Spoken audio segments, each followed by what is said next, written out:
Hey, good afternoon, brothers and sisters. Today is August 30th, 2024, and hopefully my coffee is perking in the background, so I hope it's not too loud. I tried to wait till it was almost done. All right, so I posted on my community channel this morning that I wanted to share this dream.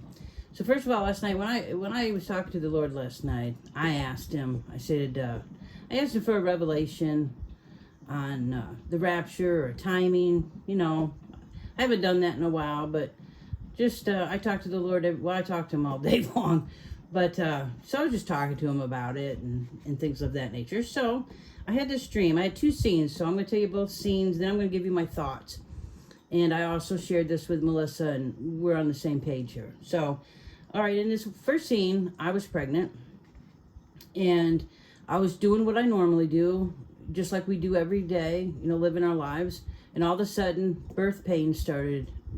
I started having really bad birth pains. So I walked over to where my mom was, and I told her, I said, I'm going to have this baby right now. Now, there was another lady there that I was clearly told years ago that she is of the world. So in most of my dreams, she's always been symbolic of the world. So as I went over to lay down to have this baby, she had just had two babies. Two boys, they were twins. So that's the world. So I laid down, my mom, she undressed me, got me ready to deliver this baby. And when I looked over, I saw my aunt sitting beside me.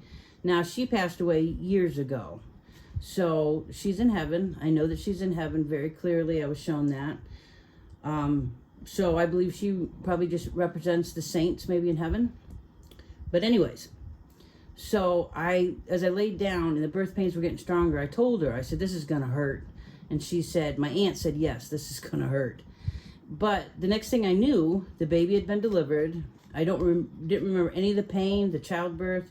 I had the baby. It was a boy.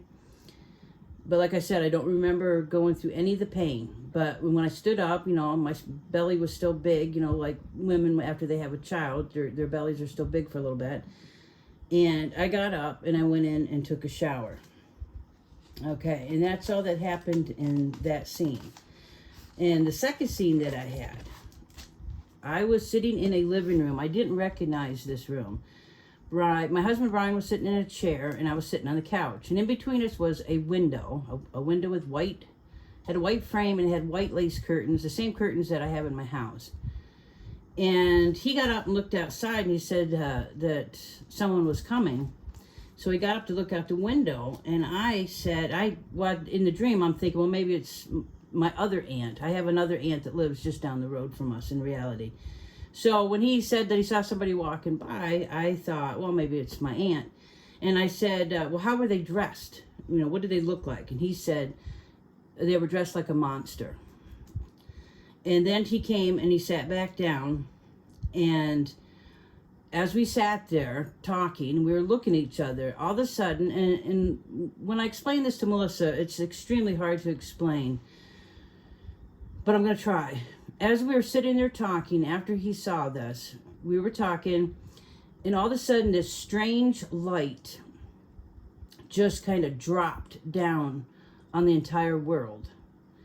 And I can't explain it because it was daytime in the dream. We were just talking, but a very noticeable, different kind of light.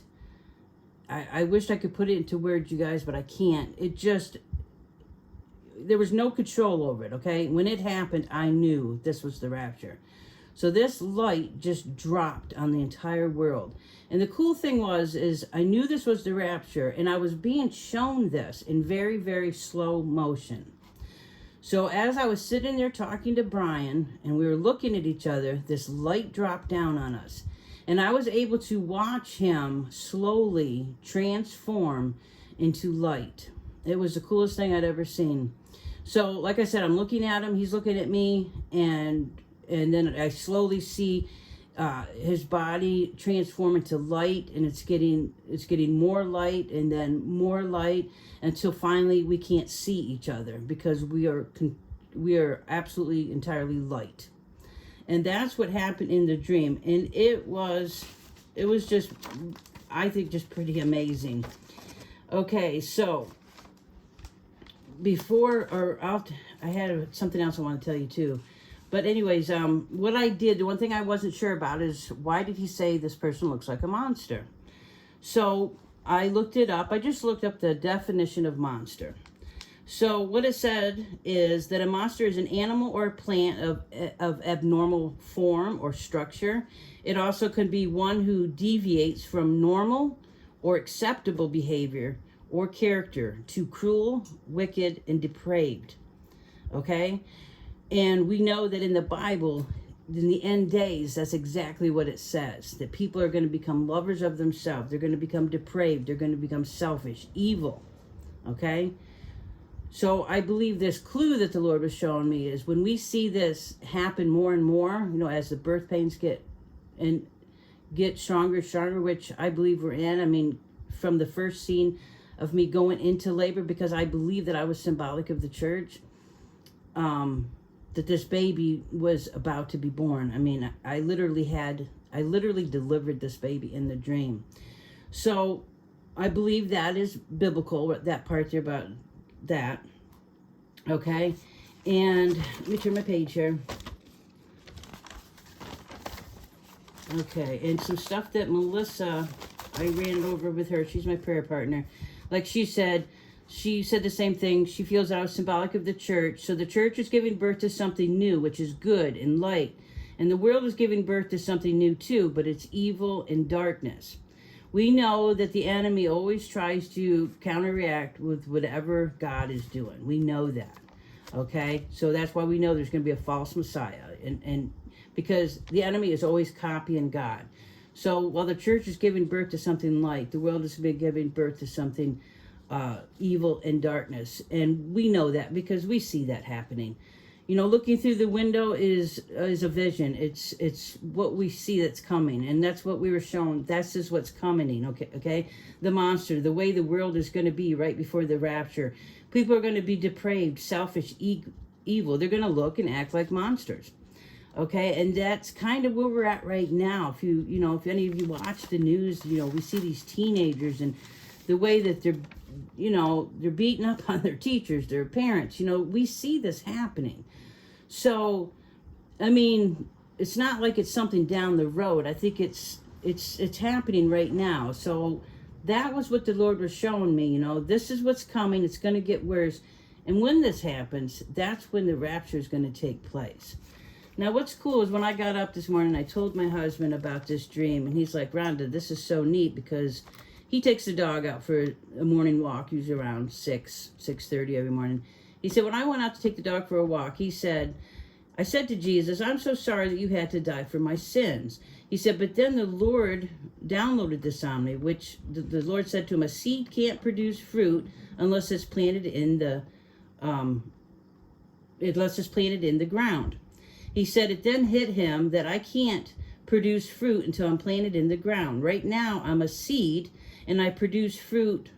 I produce fruit now because I was baptized, and I produce earthly fruit, but I can't do heavenly fruit until I'm physically planted in the ground. And so I looked this up, and in 1 Corinthians 15:35 through 58, it says, and then also John 12:24 and 34, they both refer to this, but in 1 Corinthians it says, when you put a seed into the ground, it doesn't grow into a plant unless it dies first.